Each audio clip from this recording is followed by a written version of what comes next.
You hold on too tight in relationships. You panic sell when stocks drop. You think these are two different problems? They're not. They're the exact same psychological wound showing up in different places. When you can't love yourself, you're running on empty inside. Your self worth isn't self generated, it's like a phone that never charges. So you plug into other people. You need them to tell you you're valuable, you're enough, you matter.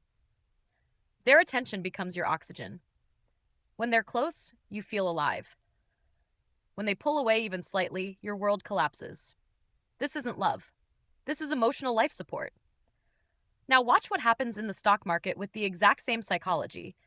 The investor who lacks internal confidence doesn't have their own framework for decisions. They're scrolling forums at midnight, panicking over every guru's tweet, buying whatever's trending. When the stock rises, they feel brilliant. When it drops, they feel worthless. The stock price becomes their self-esteem meter. The market becomes their validation source. Sound familiar? Same dependency, different object. In relationships, you're outsourcing your emotional stability to a person. In investing, you're outsourcing it to a price chart. Both are trying to fill an internal void with external fixes, and both will fail for the same reason. You can't rent stability from things outside your control. So where does this actually come from? Most people struggling with this have a history. Maybe you grew up with conditional love. Affection only showed up when you performed well, achieved something, or behaved perfectly.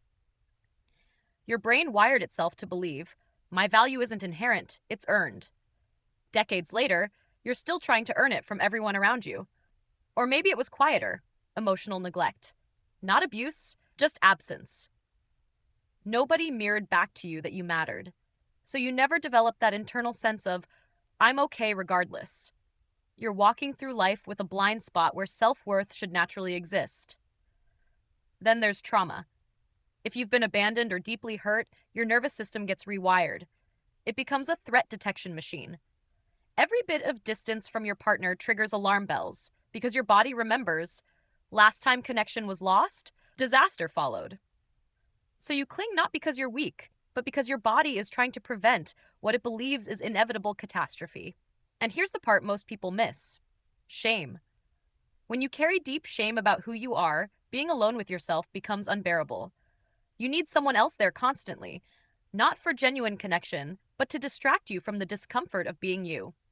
The relationship becomes an escape from yourself. The stock portfolio becomes a fantasy of becoming someone better. So what do you actually do about this? First, understand.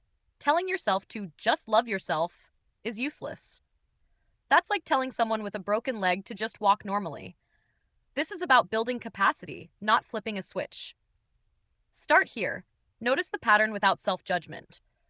When you feel that desperate urge to text your partner for reassurance or check the stock price for the 15th time, pause for 5 minutes. Don't suppress the feeling. Don't act on it. Just observe. I'm needing external validation right now. Write it down if that helps. That tiny gap between impulse and action is where your freedom starts growing. Next, practice sitting with discomfort. Set a timer for 5 minutes. Sit alone. No phone, no distractions. Feel the anxiety rise, the restlessness, the urge to do something to make it stop. Don't fix it. Just breathe and let it be there. Your nervous system needs to learn something crucial. This feeling won't destroy me. It's uncomfortable, but I can survive it. Do this daily. That's how you build internal stability. Not by thinking about it, but by training your body to tolerate what used to feel intolerable. Then build your own reference points. In relationships, write down 3 core values that matter to you, independent of what your partner wants. Maybe it's honesty, freedom, growth. When you face decisions, ask yourself, does this align with my values, or am I just trying to keep someone happy? In investing, develop your own criteria for what makes something worth buying or selling, your own risk tolerance, your own timeline. The goal isn't to ignore everyone else, it's to have a strong enough internal compass that others inform you without controlling you. Here's what most people get wrong. They chase self-esteem. Self-esteem is fragile. It goes up and down with performance. What you actually need is self-compassion. That's the ability to be kind to yourself when you're struggling, when you've messed up, when you're not performing well. Every morning, Say one supportive sentence to yourself. I can make mistakes and still be worthy. I'm learning, not failing. Treat yourself the way you'd treat a close friend going through a hard time. That's the foundation of genuine self love. And expect this. You'll have good weeks where you feel solid, then something will trigger you, and you'll find yourself right back in old patterns. Checking, seeking, clinging. That's not failure. That's how healing actually works. Progress isn't linear. It's catching yourself sooner, recovering faster, building more days where your stability comes from inside rather than from things constantly shifting outside. Real self love isn't about never feeling insecure. It's learning to hold your own weight. Next time the urge hits to check on them, to check the price, pause, breathe.